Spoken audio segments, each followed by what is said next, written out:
Thank you for coming today. My name is Janet and I come from Nutrition Works. I'm a consultant there, and I am really lucky enough to be able to do these different and varied nutrition lunch and learns.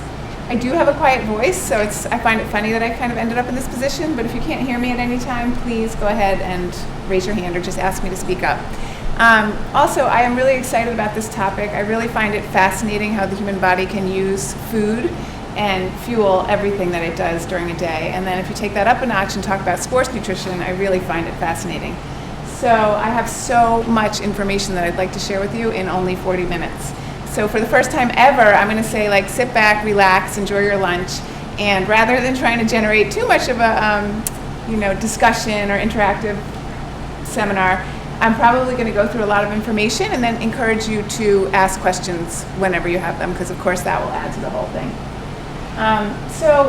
This was the way it was advertised, and I completely agree that that's the nature of the talk, but I also put that title at the bottom called Fueling an Active Lifestyle, because ultimately the talk becomes a talk about real food and engineered sports foods. So there is a time and a place for both, and we'll see how it works out.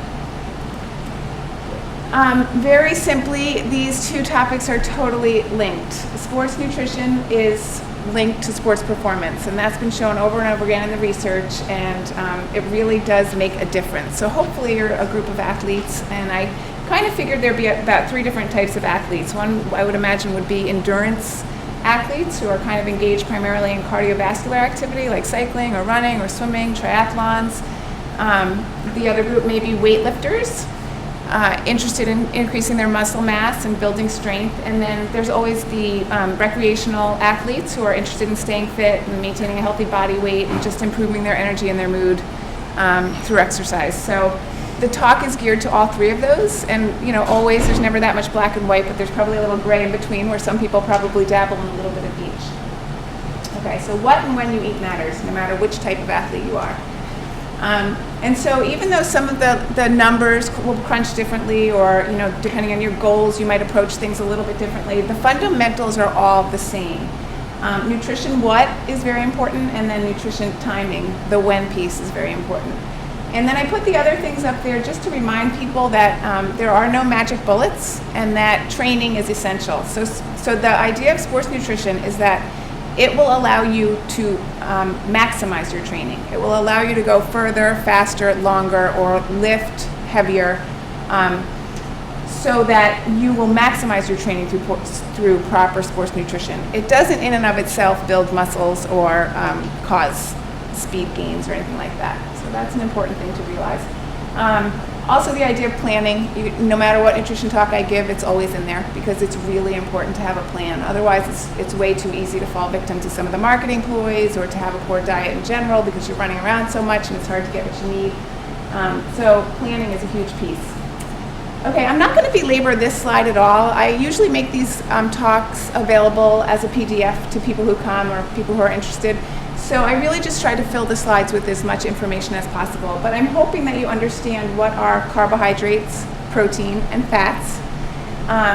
And I want to make the point clear that the foundation of a sports nutrition diet is a healthy diet. So that's the first thing. Before you start to be a consumer and wonder which products are going to work for you, you really need to make sure your nutritional ducks are in a row, and that you're eating healthy to begin with, meaning 3 good meals, a balance of carbohydrate, healthy fat, and protein, and tons of fruits and vegetables, because we do know that athletes need more antioxidants and vitamins and minerals than non-athletes because of the damage we put on ourselves through exercise. So very important. Okay, so in sports nutrition world, carbohydrates reign supreme. Some people don't like to hear it. There's been a lot of backlash against carbohydrates over the years. You really have to remember, what are your goals? Whenever you're thinking about nutrition, you need to say, what am I trying to do? What am I trying to accomplish? If you're trying to lose weight, or you're a person that has a lot of processed carbohydrates in your diet, then it may be a good idea to scale back and pay attention to the types and amounts of carbohydrates you're eating. But when you're an athlete, no bones about it, they fuel the workout and they replenish your glycogen. So is everybody familiar with what glycogen is? Okay, so that's what the next slide is actually going to fill you in on, in case anybody needs a refresher. It's basically a storage form of carbohydrate that's found in the muscle and in the liver. And it's got a finite supply, and it usually gets depleted about 90 minutes into an endurance exercise event. So at that time, you either need to replace or at least provide carbohydrate, or you'll hit the wall, and that's what's known as depleting your glycogen or hitting the wall. So here's my visual. And I don't know if anybody's ever watched those old Ironman competition with like Paula Newby-Fraser. Does she ring a bell to anybody here? Do you know about her? There's like a really remarkable, if you ever Google it or get to YouTube it or something, but video footage of her at the end of an Ironman where she literally hits the wall, like she just collapses. And so it's really, really not a good thing. I personally have never pushed myself hard enough to hit the wall, and I probably would plan better so that I wouldn't, because you can solve the problem by having a plan to replenish with carbohydrates about 90 minutes into an event. Okay. So nutrition when, this is kind of a quote that I took from a reputable resource, and I really like it. I'm going to take a minute and read it. Ingestion of appropriate amounts of carbohydrate and protein at the right times will enhance glycogen synthesis, replenish glycogen stores, decrease muscle inflammation, increase protein synthesis, maintain continued muscle cell insulin sensitivity, enhance muscle development, encourage faster muscle recovery, and boost energy levels. That says it all. And I pretty much agree, because when talking with athletes, no matter what type or what the event is, most people would be wanting this. They would want some form of or all of these things. So again, just this incredible link between what you eat, when you eat it, and how well you're going to do overall in sports. Okay. So now we get into the idea of real food versus engineered sports food. So I just put this slide in there again. I know you're all probably very familiar with sources of carbohydrates, sources of protein. I talked about fruits and vegetables, and then heart healthy fats being things like nuts, seeds, avocado, olive oil, canola oil, fish. So those are the heart healthy fats. So the idea is to get a balance of all these nutrients. And you can kind of use your food labels now to figure out grams, because as we get into the talk, you'll see that we start to talk about how many grams of each type of nutrient you might be aiming for. Okay, moving right along. So engineered sports supplements, are they sources of magic ingredients? Are they digested better than real foods? Convenient? Should you add them if you don't already use them? Do you rely on them too much? Maybe you're kind of having a bar or a shake for most meals, or running around and never really sitting down to balance out your meals and snacks. Do they fit into your budget? Because as you'll see, a common thread throughout the talk is going to be how expensive the engineered sports foods are versus regular food. So all of that is something to ask yourself. And then also really important to understand the history of engineered sports foods. It is a market, and it's a relatively new market. And so if you were born after 1965, you've lived in a world where they've always existed. But before that, athletes worked really well on food and water. So don't forget that huge corporations are behind the product, and their goal is profit. And so having said that, I'm not going to convince you not to use them. I think there's a time and a place for everything, and I think you can definitely use some of these engineered sports products to your advantage and for convenience, because no one would argue that they're not convenient. So as we go on, you'll see what might work for you. So just a quick slide about the history of it. Gatorade was one of the first products made in 1965. It was developed for a football team called the Florida Gators. You'll see in the slide there that about 1986, Power Bar Inc. was formed. As the years went on, they kept increasing their product line and developing their different blends to the point that we are now, where I haven't seen the performance smoothie myself. Anybody have any? Yeah, I haven't seen the particular Gatorade performance smoothie, but so be it. So again, it's big business. There's a quote there about how many sales Power Bar had made in about 2000 when they were sold to Nestle, and then Nestle ended up selling them to Post. So they currently own Power Bar. So getting to the nitty gritty and feeling like I'm doing pretty good with time, so maybe I can take a breath. And any questions so far? Nothing? You're so far so good? Okay. So let's see here. What I want to emphasize on this slide right here is just that it's really important for you to to experiment with what works for you. So I talked about how important training is for building muscle or increasing speed and stamina, but nutrition training is equally as important because there are a cajillion sports products to choose, and no one dietitian can sit with you for what the time we're allotted and really decide what it is going to be. So we can give suggestions and we can provide a lot of information, but it's really up to you to determine which products are going to work for you. So how are you going to figure that out? You need to train. You need to just try it. And you might find something this was gross, you hated the taste of it, it made you feel sick, it didn't settle in your stomach. So then you need to go back to the drawing board and try some other products. Okay. So I put this, I feel like my husband's like, you need to sell this. Because it took me a long time. When I approach these topics, I go through a lot of material. I have like a funnel approach, and I wade through a bunch of different things, and then I kind of have this way of paring it down to hopefully what you would want to know. So it is a pretty valuable chart, and it has those 3 types of athletes that I mentioned in the beginning. And then it has an example at the bottom of a 150-pound athlete. So one thing you would have to know is that to convert pounds into kilograms, you need to divide by 2.2. That's the conversion factor. So a 150-pound athlete divided by 2.2 is equal to about 68 kilograms. And so from there, you see that everything is listed in terms of kilograms, except for fat, which is always listed in terms of percent of daily calories. And so if you are to crunch the numbers, and I did the example based on a Stay Fit recreational athlete, so I just basically took those numbers and multiplied by 68 kilograms. And so what you'll find is that it is a carbohydrate heavy recommendation, but that's because it's for athletes. So back to the point that I made in the beginning. If you're a person who has a different goal, it may be too many carbohydrates for you. Same thing with protein, same thing, the fat has a big range, so that's kind of an individual thing they have to work out.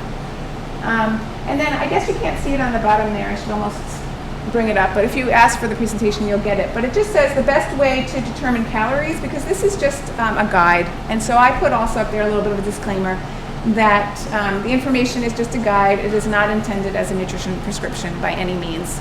And the best way to determine your calorie level is to use a formula like the Harris-Benedict equation or the Mifflin-St. Jeor. You can Google those and get those.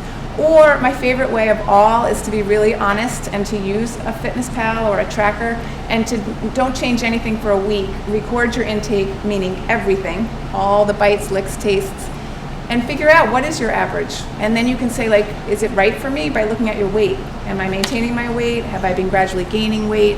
Am I losing weight? And that's, to me, is the best way to figure out what is my personal calorie guideline. Okay, any question on this one? And I think it's just going to be useful if you end up going to crunch numbers or you have an event or something like that. That's a question.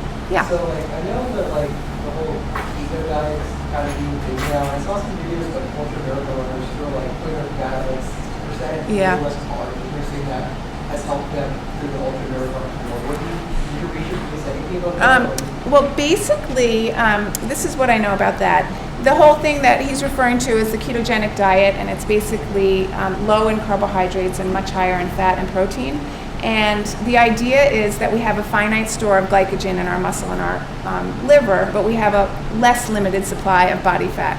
So people are trying to kind of trick nature and say, well, how do we tap into those body fat stores and use those for energy during competition so that we can go longer, faster without all this stuff. And what they found is that you can your body can adapt and start to oxidize more fat, but it's not really leading to gains in performance. And when they go back and try to use, and plus they don't feel very well. If you ask those athletes, it's kind of like they're dragging themselves around and they don't feel very well. And when they try to go back and use their carbohydrate again, they've kind of messed up the system. So right now the research is way too limited and it's just not recommended, but very good question. And to me, it's like a really good example of how we always try to trick nature. And nature put glycogen in there for a reason. And you also might wonder, well, after 90 minutes, why don't we start to oxidize fat? And the answer is, yeah, you do actually pull from your fat stores. But in order to do that properly, you need a segment of carbohydrate. So that's why you still need to provide that after about 90 minutes. So great question. And I would say stay tuned. I feel like in the next 20 years, are they going to research that more or have more information? Maybe. I also think it might just start like fizzle because it's just not going to work. Okay. So now we get into the pre-workout, the during workout, and the post-workout. So again, you always have to think about what is the goal, and that, to me, that helps me decide what products or what food I might want to eat.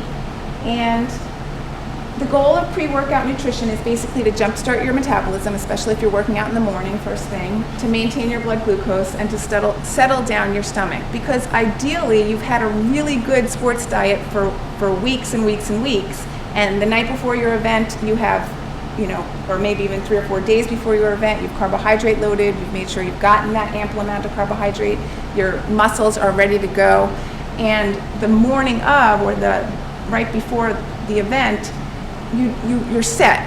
So the things you're eating right before are really to do these things. So the guidelines, there's a big range, but somewhere in the window of 3 to 4 hours before an event, if you have time, you would eat like a normal mixed meal. So pancakes is a big one, oatmeal with some sort of maybe raisins and a few walnuts, or a glass of juice or a glass of milk. Eggs on toast is sometimes well tolerated. So it's up to you. Cereal is a great option, bagels, peanut butter, anything. It can be kind of a normal mixed meal that you like. And then 15 minutes to 1 hour before is more like your little snack. And so that's depending on what it is. What are you about to embark on? So it could be as little as 100 calories and come in the form of a banana, or 300 calories, and there are some examples down there. And then there is a little bit of a rule of thumb there, and it's about 1.1 grams of carbohydrate per kilogram of body weight. So back to the 150-pound athlete weighing 68 kilograms, it's about 75 grams of carbohydrate. And that's about 300 calories worth of carbohydrate, because we know that each gram of carbohydrate has 4 calories. So 4 times 75 is your 300 calories worth of carbohydrate. Does that make sense? Yeah. What's your take on like that with this plus the pre-workout powder and the Cellulor has the really popular now with the caffeine, the beta-alanine, and the creatine nitrate? Yeah, we're going to get into those things, believe it or not. But I don't necessarily think that they're useful before. Except for the supplements that are in there, I'd have to look at the product and see how much of them. And so you're going to see in a minute that we are going to do that with some products, and see, like, one of the things you need to do as a savvy consumer is see how much of those things are actually in the product. And you'll be surprised that sometimes it's very little, so that they really are just a marketing thing. But yeah, we actually are going to talk about creatine, beta-alanine, and vitamin D in particular. So yeah, good questions. And then that point about the cost of the Power Bar and Gatorade is going to be about twice as much as the other options. And all should be about equally as effective. Okay, so these are, I just ran through these, but these are some sample high carbohydrate, low fat, pre-competition food suggestions. We try to give you breakfasts, lunches, snacks, all carbohydrate heavy with a little bit of protein and a little bit of healthy fat.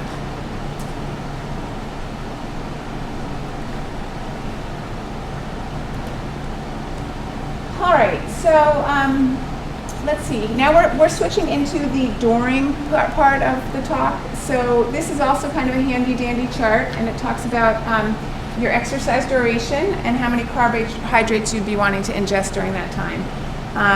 And so 45 minutes to an hour, if that's what you're aiming for, you really shouldn't eat anything during the event or the workout. The pre-exercise snack that we just talked about should be sufficient. If it's lasting 1 to 2.5 hours, so you've reached that 90-minute mark, and then after that, for the hour after that, it's recommended that you eat about 30 to 60 grams of carbohydrate. So that's the equivalent of about 120 to 240 calories. So that's where you get to choose. Is this going to be in the form of sports drinks like Gatorade or Powerade? Are you going to go for GU? Are you going to get a Power Bar? Or you can also choose things like gummy candies, dried fruit, banana, fig bars. Really, as long as you're staying within that guideline of 30 to 60 grams, it's up to you.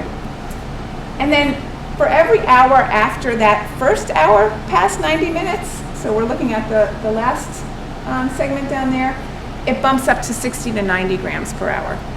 And same thing. The idea there, that's for like ultra marathons or century rides or things like that. And at that point, it's going to become a little bit more critical that you start to have some whole foods in there. Because number one, a lot of athletes will complain of flavor fatigue.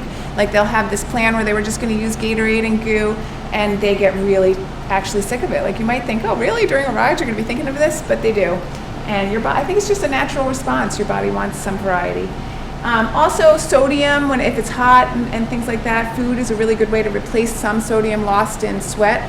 I don't think people are aware that Gatorade and the sodium in Gatorade is really good for preventing dehydration because of the sodium in it, but it's not enough to replace losses lost in sweat.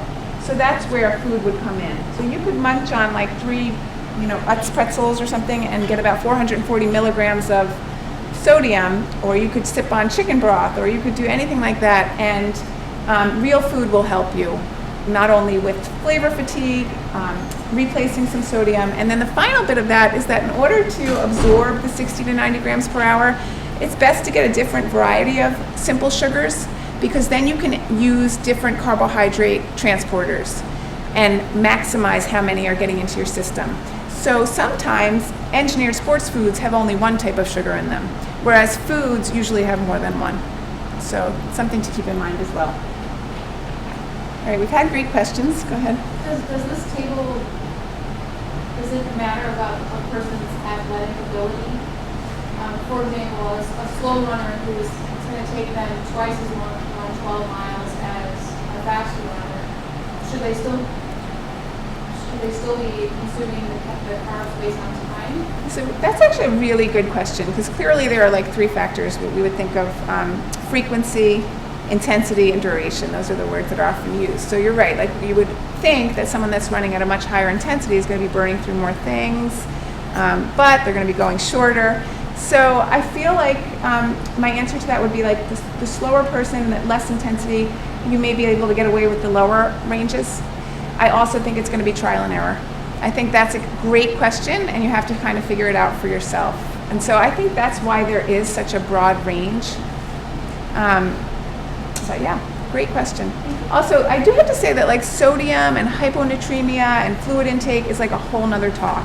And it's a touchy subject because it's very individual and it's very serious. And I don't know if people know about like hyponatremia is when you, and we're going to have a whole slide on fluids, but when like slow marathon runners that take over 4 hours and things like that, and they're going slow and they're drinking all this water as they go, and they end up having what's called hyponatremia, where they've diluted their system too much, and it's really bad. I mean, it's really not a good thing. So sports nutritionists have to be very careful. I mean, and it's hard to find like a guideline for sodium intake or fluid intake. There's always a range, and it's always recommended that you determine it on your own by weighing yourself before, weighing yourself after, figuring out what are your losses, and really working hard at figuring out what's right for you. So all these questions are great questions, and I'm not sure there's concrete answers. But does anybody have any better answer to that question? I look at Colleen. All right, how am I doing with time? Pretty good. What time do we have to end? 12. Okay, it's good. Okay, so this last thing here, I think we've already talked about, so I'm not going to belabor it. I just said they're both equally as effective, and you can decide what works best for you.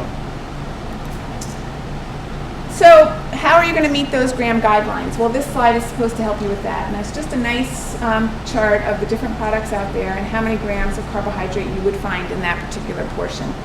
I happen to love fig bars. I know you can get like a big supply at Sam's Club. This one is a little bit higher in fiber, so you might actually want to go with the, Fig Newtons that have no fiber and are mostly sugar. I like them. I think they're yummy on a long ride or something like that. I know that some athletes will stick a baked potato in their pocket that's been baked the day before, and they put some tin foil around it and maybe sprinkle some salt on it, and just munch on that. If you're on a bike, these things are easier than if you're running. Graham crackers fit the bill, so truly whatever works for you. Okay, so let's talk about an engineered sports product for a minute. GU is pretty darn popular, so I just wanted to take a minute and look at the label. So you would ask yourself, like, what exactly is in GU? And so there's the ingredients on the side and then the nutrition facts panel.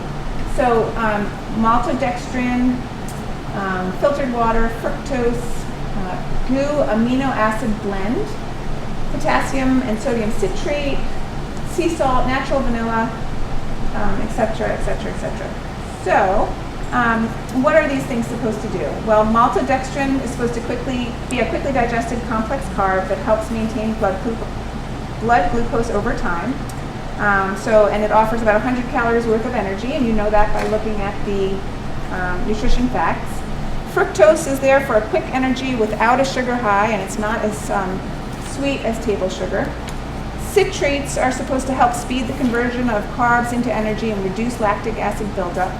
And then branched-chain amino acids, which would be leucine, valine, and isoleucine, are a source of fuel that aids in recovery, improves mental performance, reduces fatigue, and thwarts muscle breakdown. But this is a good example, because if you look at the protein on the side here, it says 0 grams, and then if you look over here at the ingredient and the purpose, it says 0.45 grams of those branched chain amino acids, so less than half a gram in GU. So this is just an example leading to the idea that you have to ask yourself, are there really enough of any of these ingredients to make a difference?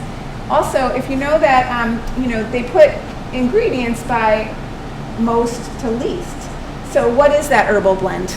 Is it just fancy language to say, oh yeah, we put this interesting herbal blend in there for you? And so that little sidebar over there kind of gets into detail there, but still, like 55 milligrams of sodium, half of what you're going to get in 8 ounces of Gatorade. 20 to 40 milligrams of caffeine is about a quarter to a half a cup of coffee. So personally, I think it's really great as an option. I feel like it's that quick source of energy. You're looking for 30 to 60 grams of carbohydrate within the hour after 90 minutes. If you like it, try it, and if it works, go for it. There's nothing wrong with it. It's just an example of how you need to look at the labels. Okay.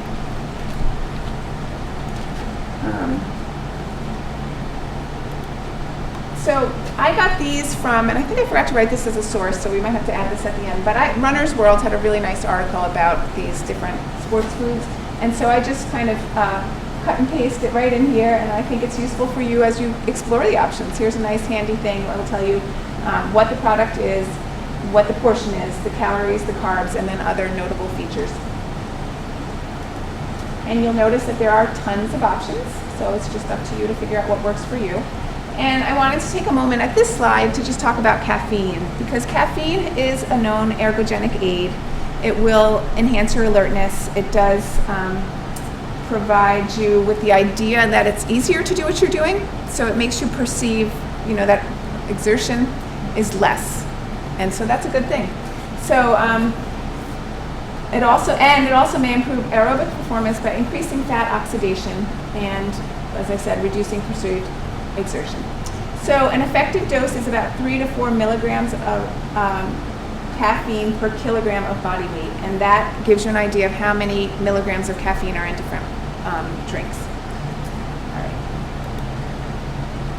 And so I can't resist with Nancy Clark's messages, but we're about to get into Red Bull and energy drinks, and I just want to reinforce the message that you need to be eating regular real food in a very well-balanced, consistent way, and then you start to think about these extra things.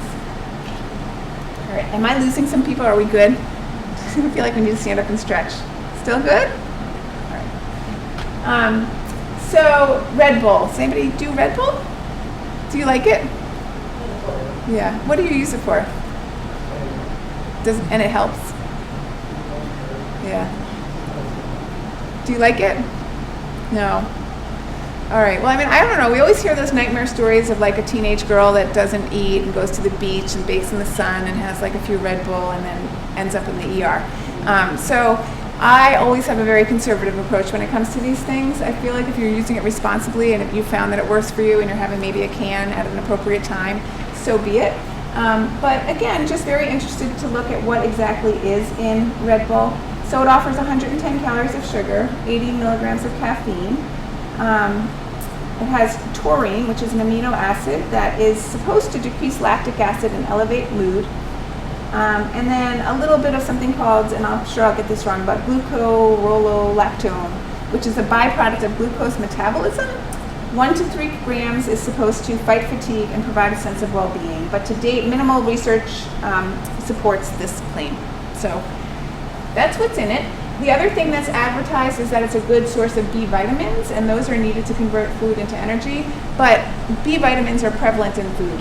And so if you're having that healthy, well-rounded sports diet, most athletes will have plenty of B vitamins. Wheaties, another good example there. And so I just included a slide with the, I might move it up just so you can see, but the position stand, this comes from the International Society of Sports Nutrition in January 2013, and they just said the primary ergogenic ingredients appear to be carbohydrates and caffeine, which we do know work, but the other ingredients require further study, and more than one serving a day may lead to adverse effects. So that's kind of the take on Red Bull. And anybody wants to defend it if we have time. I mean, I'm totally open for discussion now that I feel like timing is on our side. Any other comments or questions? So, real food alternatives. I also, throughout the talk, I've talked about these.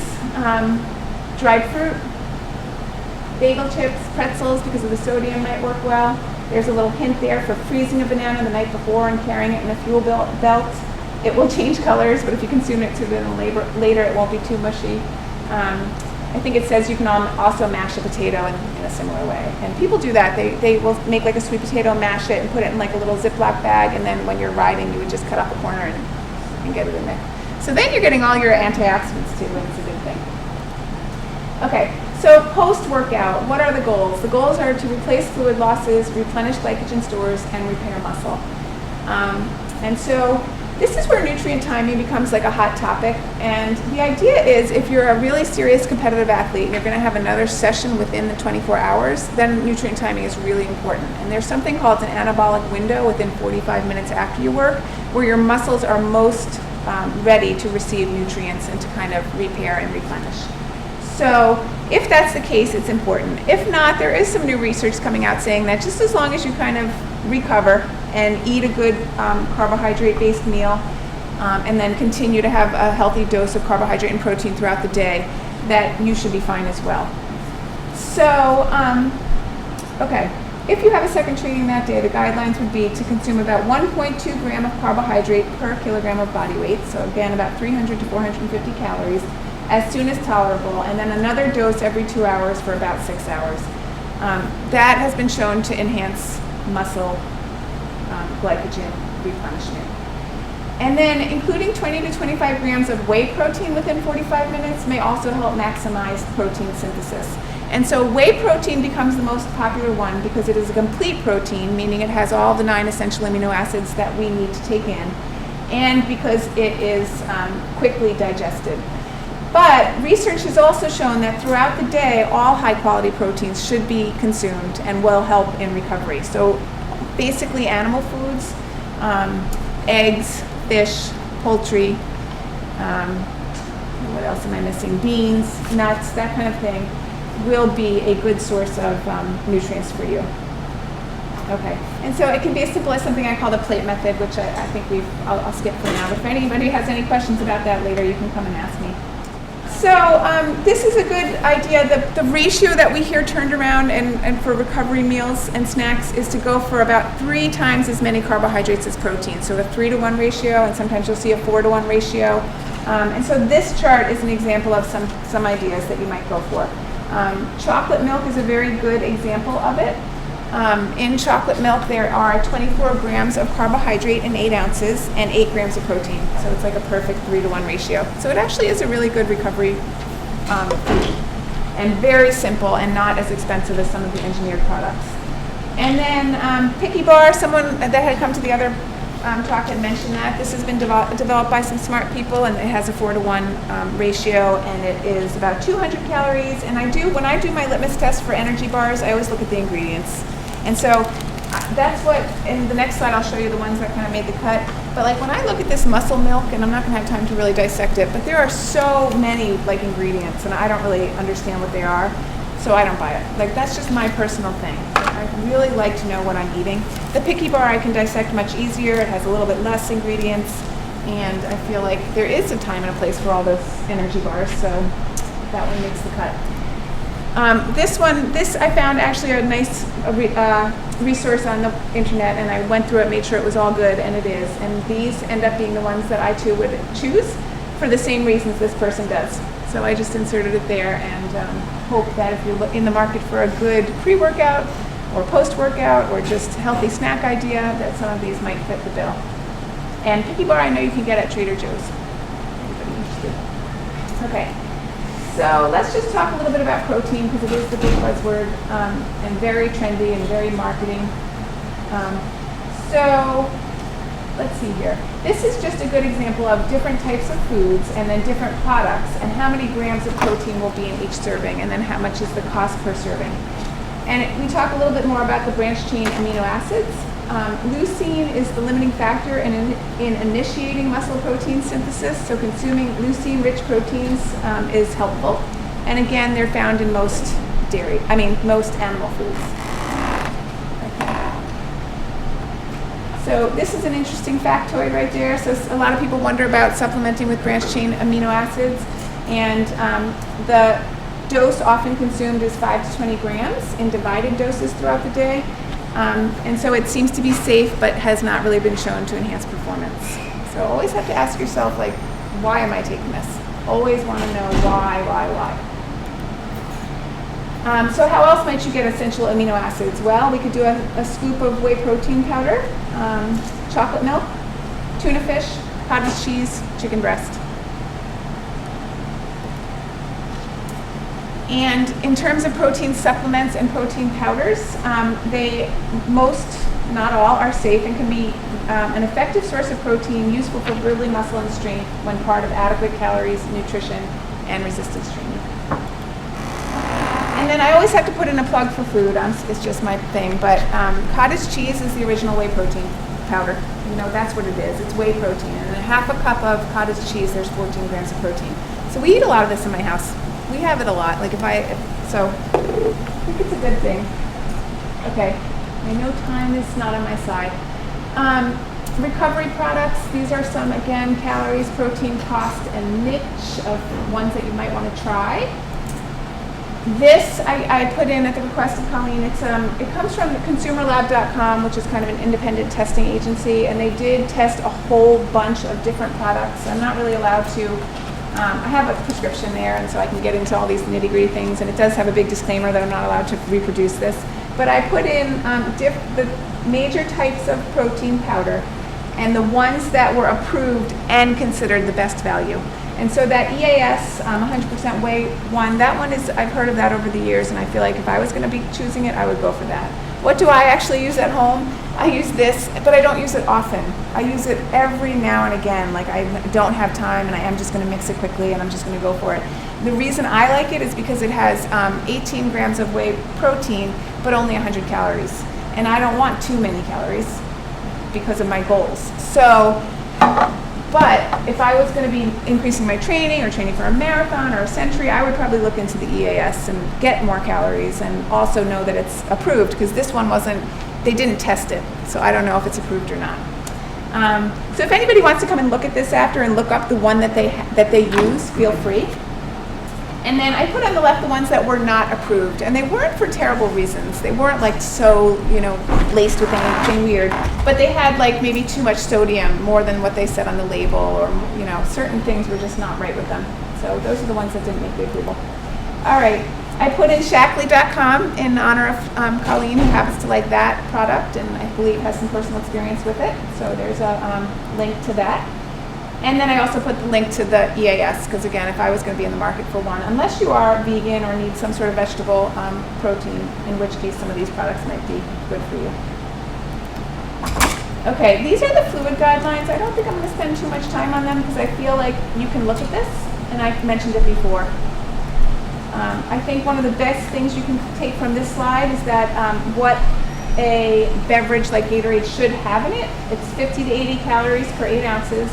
110 to 170 milligrams of sodium, and Gatorade meets those requirements.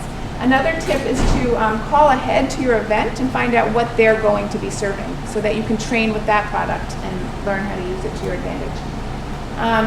Sports drinks in general happen to be marketed to everyone, not just endurance athletes, and they are associated with weight gains in teens. So again, proper timing for the right people, good. If not, not so good.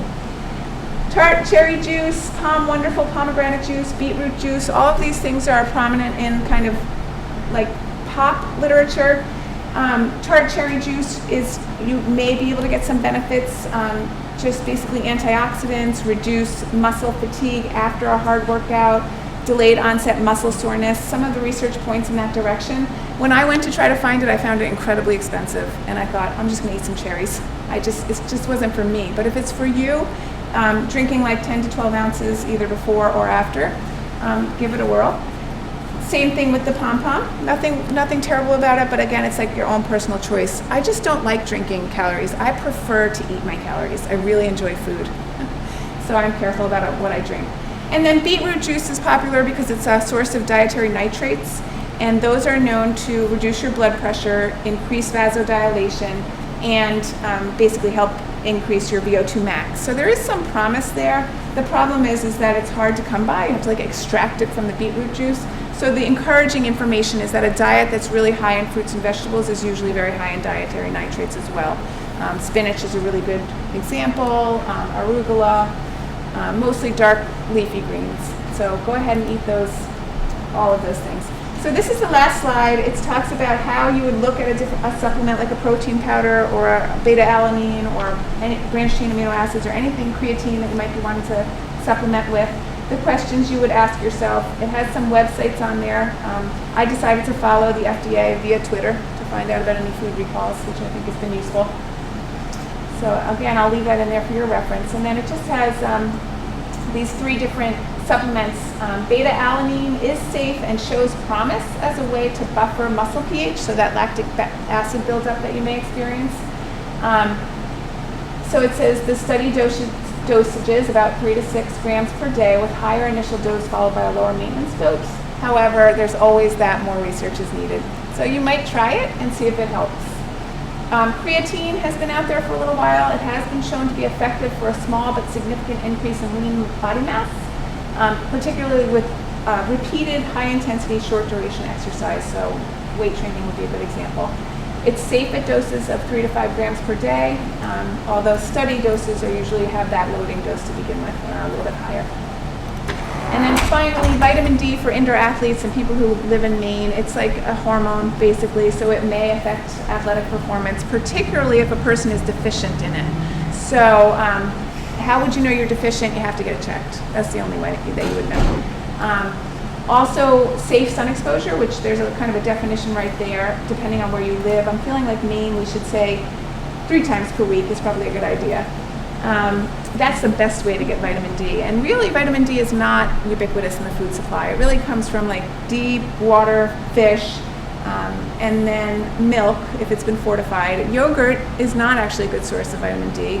Usually it's not fortified, some may be. So it's really important to look for fortified foods, things that have been enriched with vitamin D. So actually, my kids were delighted when I told them that Frosted Flakes might be reintroduced during their hockey season, because it is a good source of vitamin D because it's been enriched with it. And I feel like this is actually not a bad pre-workout snack. If you have a bowl of Frosted Flakes with milk and maybe a banana, there's your high carbohydrate, simple sugar fix plus your vitamin D. So you don't always have to search high and low to get these things. You really just have to be clever. And so in sum, basically my goal for today was in 40 minutes, 45 minutes, to give you information. And so now as you look back at the show, hopefully you'll see what your guidelines are for before, during, after, based on what type of an athlete you are, and then some ideas for different supplements or products that you might try versus real foods that you also might try. And so ultimately it's all about training and figuring out what's best for you. And there are my sources, which I have to include one else that I forgot. Runner's World. Runner's World should be included in there. They had a really nice article comparing the gels, and that's where I got that information about the different products. Whew. I wish I had more time because I would love to answer questions, and I would love to know if that was helpful for you. And hopefully, if you ever take a chance to look back at it, you will get at least one golden nugget, which is usually my goal as a presenter. So thanks for having me.